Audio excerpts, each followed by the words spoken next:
Everyone মোৰ চেনেলৰ নতুন এটি ব্লগলৈ আপোনালোকক স্বাগতম জনাইছোঁ।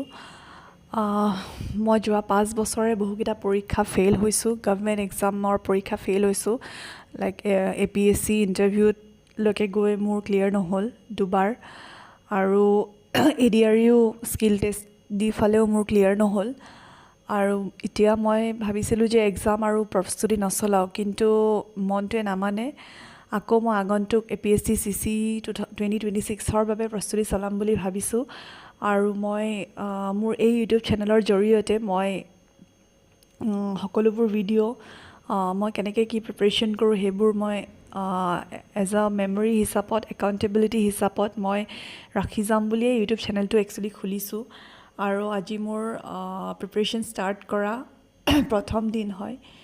তো মই প্ৰথমতে খুব গুৰুত্বপূৰ্ণ বস্তু হয় যে টাইম টেবুল এখন। টাইম টেবুল পৰীক্ষা এটা দিয়াৰ আগত টাইম টেবুলটো মেইনটেইন কৰা বহুত ইম্পৰ্টেণ্ট হয়। যিহেতু মই এজনী বৰ্তমান হাউচৱাইফ হয় আৰু মোৰ এটা বাচ্ছাও আছে, তো আমাৰ হাউচৱাইফবিলাকৰ কাৰণে বহুত ডিফিকাল্ট হৈ পৰে, কাৰণ হাউচৱাইফৰ মানে গোটেই ঘৰ এখনৰ ৰেচপনচিবিলিটি লগতে বাচ্ছাৰ ৰেচপনচিবিলিটি থাকে।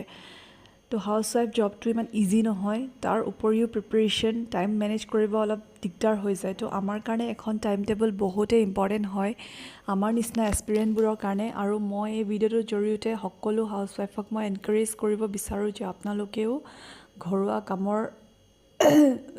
কামবোৰ মেনেজ কৰি আগন্তুক আহিবলগীয়া গভৰ্ণমেণ্ট এক্সাম আৰু APSCৰ CC এক্সামিনেশ্যনৰ বাবে আপোনালোকে প্ৰস্তুতি চলাওক। আৰু মোৰ বিশ্বাস আছে সকলোৱে পাৰিব, আৰু ময়ো সেই মৰ্মে মোৰ জাৰ্ণিটো ষ্টাৰ্ট কৰিছোঁ। আৰু মই প্ৰথমতে টাইম টেবুলখন বনাইছোঁ। এইখন হৈছে মোৰ টাইম টেবুল। আজি মই লিখিছোঁ, ভালকৈ কমপ্লিট হোৱা নাই। মই 5:30 বজাত উঠোঁ। মোৰ একচুৱেলি এইটো হেবিটে হয়, মই সোনকালে উঠোঁ। তাৰপিছত ৰাতিপুৱা উঠিয়ে যিহেতু মোৰ মানুহজন আৰু বাচ্ছাটো শুই থাকে, তো মই 2 ঘণ্টা সময় 5:30 পৰা 7:30 মই অন্ততঃ পঢ়িব টাইম পাম। তাৰপিছত আমাৰ কাম থাকে, ব্ৰেকফাষ্ট বনোৱা কাম থাকে, বাচ্ছাক স্কুল পঠোৱা কাম থাকে। সেইখিনি কাম মই 7:30 পৰা 9:30 ভিতৰত 2 ঘণ্টাৰ ভিতৰত কৰি শেষ কৰিম বুলি ভাবিছোঁ।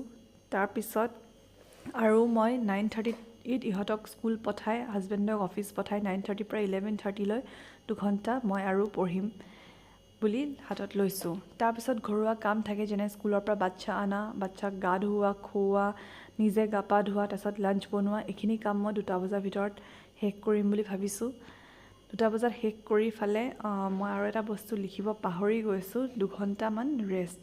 ধৰক 2টাৰ পৰা 4টা বা 3:30 মানলৈকে, যিহেতু মোৰ বাচ্ছাটো সৰু হয়, তাইৰ লগত অকণমান ৰেষ্ট ল'ব লাগিব ময়ো, কাৰণ মই নুশুলে তাই নুশুৱে।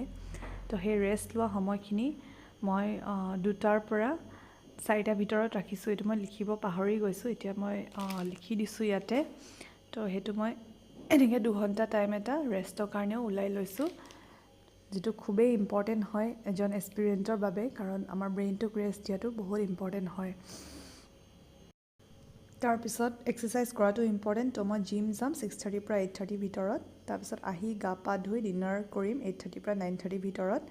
তাৰপিছত ৰিভিজনো বহুত ইম্পৰ্টেণ্ট হয় আমাৰ কাৰণে। তো ৰিভিজনটো শ্লটটো মই ৰাখিছোঁ ৰাতি 9:30 পৰা 10:30 1 ঘণ্টা সময়। তাৰপিছত 11টা বজাত শুই যাম, আৰু মই 7 ঘণ্টা ষ্টাডি টাইম দিনটোৰ ভিতৰত উলিয়াবলৈ সক্ষম হৈছোঁ। হ'পফুলি এইখন ৰুটিন মই ফ'ল' কৰি মই যাতে আগন্তুক APSC CC এক্সাম ক্লিয়াৰ কৰিব পাৰোঁ। আৰু আপোনালোকক মই জনাম কেনেকৈ কি পঢ়িব লাগে, আপোনালোকে মোক।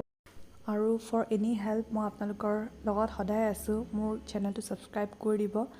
কি পঢ়িব লাগে ভিডিঅ'সমূহ মই আপোনালোকৰ মাজলৈ লৈ আহিম। Thank U.